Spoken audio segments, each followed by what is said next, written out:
There is no better way than to spend a nice, beautiful day than barbecuing.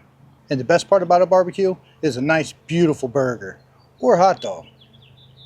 I'm more of a brat fan myself. And there is nothing better for the burger than a nice, fresh slice of pickle, dill pickle. And there's nothing better for a brat or a hot dog than nice, fresh relish. Delicious.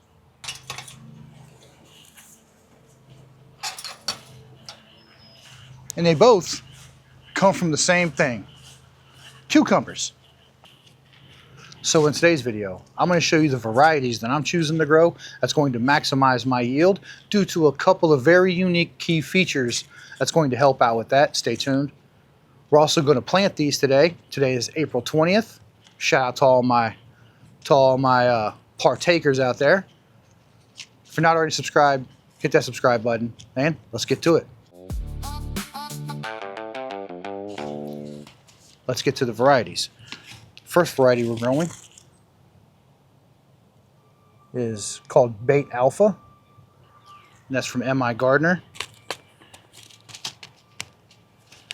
Second one is Party Time. That's from Burpee. That's supposed to be good. A Merlin, a straight, more like a straight neck, and that's a Burpless Beauty from Burpee as well. So the varieties that we're choosing to grow this year have two very unique and key features that are going to allow them to maximize our cucumber production this year. And that is they are both parthenocarpic and gynoecious. I think I'm pronouncing that right. Gynoecious and parthenocarpic. That means they mostly produce female flowers, which are the ones with the cucumber, and they are self-pollinating. They do not need to be pollinated. So both of those things can help us out. If you need to grow them in a greenhouse or grow them under any kind of grow netting or insect netting to keep anything out, they will still be pollinated. So that's what's going to help us out this year. Sometimes we get faulty pollination or not as many pollinators out during inclement weather. But with these right here, parthenocarpic and gynoecious, this should be a very, very interesting year, so to speak. All four of these packs were very, very cheap. I know M.I. Gardner is very cheap in their seeds. I think $2 a pack, $1.99 a pack or something like that. And it says that there's 30 seeds in here. So 30 gynoecious parthenocarpic cucumbers. We should have a lot of pickles by the end of the season. Now I'm really excited for these Party Time. These are supposed to be about a 4-inch cucumber. Perfect for pickling. So that's what we're growing. Now let's get to planting.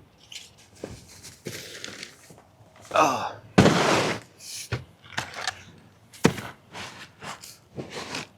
what I have here is a starting mix that I usually come up with. This is a mixture of cocoa coir, compost, perlite,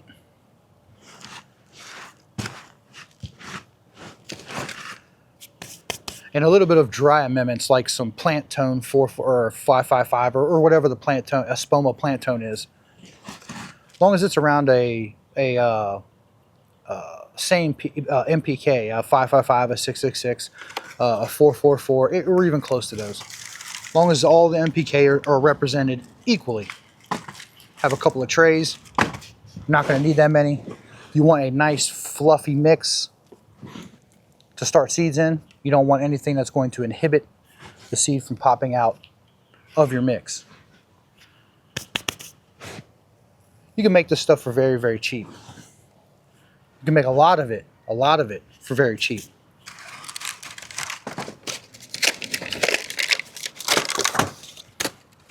Let's grab our mix.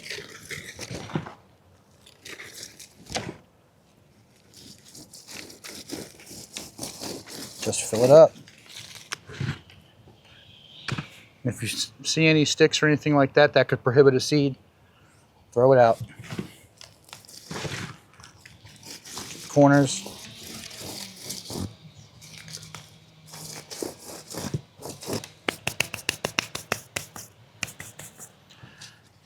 Now I think the first one We're going to go with Beit Alpha. I've got my 2 rows in here. I'm going to do 2 rows of one, 2 rows of another, or I might do 2 rows of this one and 3 rows of something else. Either way, I'm not going to do a whole lot of them because I've only got a limited amount of space. I don't sell these plants. I do give a couple to my friends on extras that I have, but that's about it. I'm going to go ahead, plant the rest of these, and I'll show you what else I do. And make sure you always label your plants.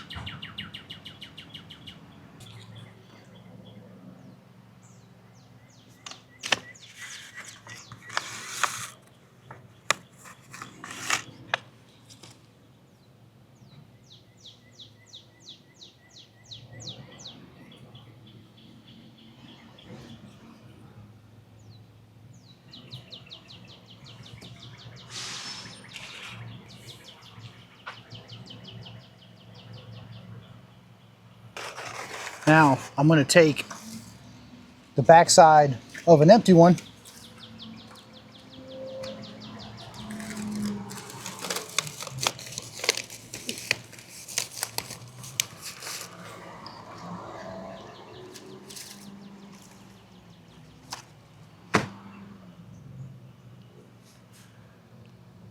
push any down. Just a little bit further. That's it. Now,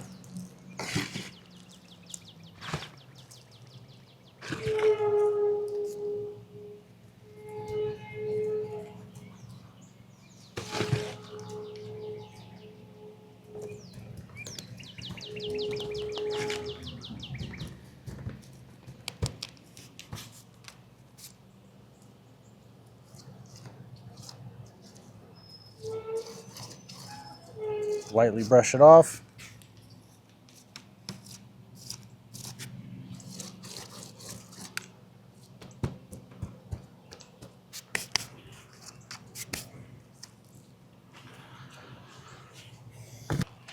On to the next one.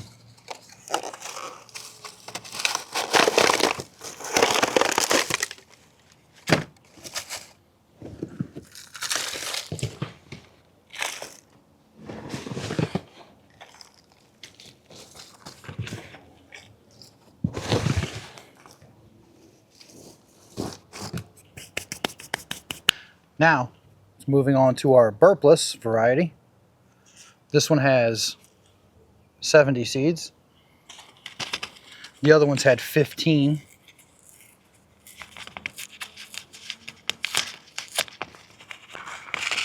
Now, I'm going to plant the most out of this variety right here, since, well, obviously since there is the most, but these are ones that I'll prefer to give away versus the gynoecious parthenocarpic ones.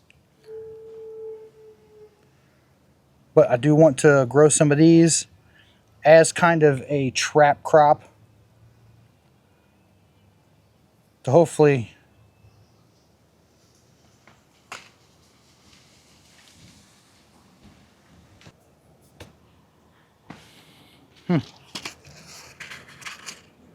couple more. We'll just do a whole tray.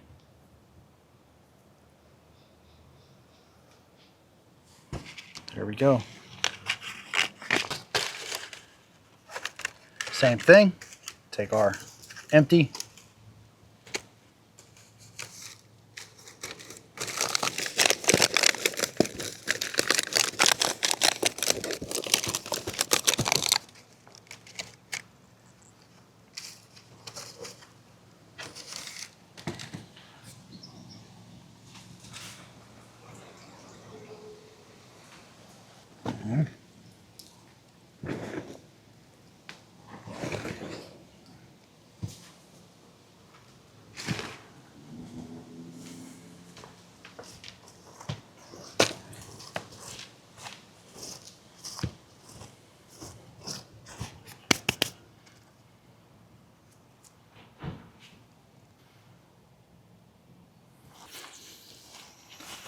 Now I just need to give them a little bit of water.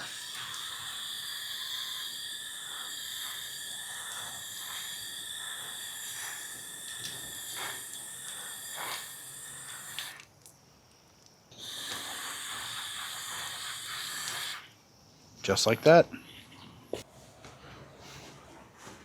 Got all of those planted. And that's pretty much about all the cucumbers we're going, or all the varieties that we're going to be growing this year. I will do a second planting of most of those, a couple of those. I might skip the Merlin or something like that. I think I have a couple left of the Party Time and the Beit Alpha. I don't think I have any of the Merlin left. Either way, we'll plant whatever we have left. Well, we might order some more. There is still time to order some. If you have not picked up any yourself, there's always time. Cucumbers grow very quick. They don't even like to go outside until it's very hot outside. Well, until it warms up significantly. Tomatoes and peppers and eggplants and things in the nightshade family, they can go out a little bit before. They can take those little bit of cold weathers. Cucumbers and cucurbits cannot. They don't like that. Squash plants, melons, cucumbers, things like that, they do not like the cold whatsoever. So that's why I'm starting my seeds today, April 20th. That way, in 2 weeks, when my last frost date has arrived, I can wait an extra week and have some 3-week-old seedlings go outside at the perfect time. Now that they're planted, all we do is wait. Checking on my grapes here. They have taken off. They're starting to grow fantastic. Nice green growth. We still have grapes. We're starting to get grape clusters here. Things are looking great. Well, that's why I'm going to wrap this one up today. Thanks for watching. Subscribe to the channel if you're not already subscribed. And if you want to see how I built this DIY grape trellis net, go watch this video right here.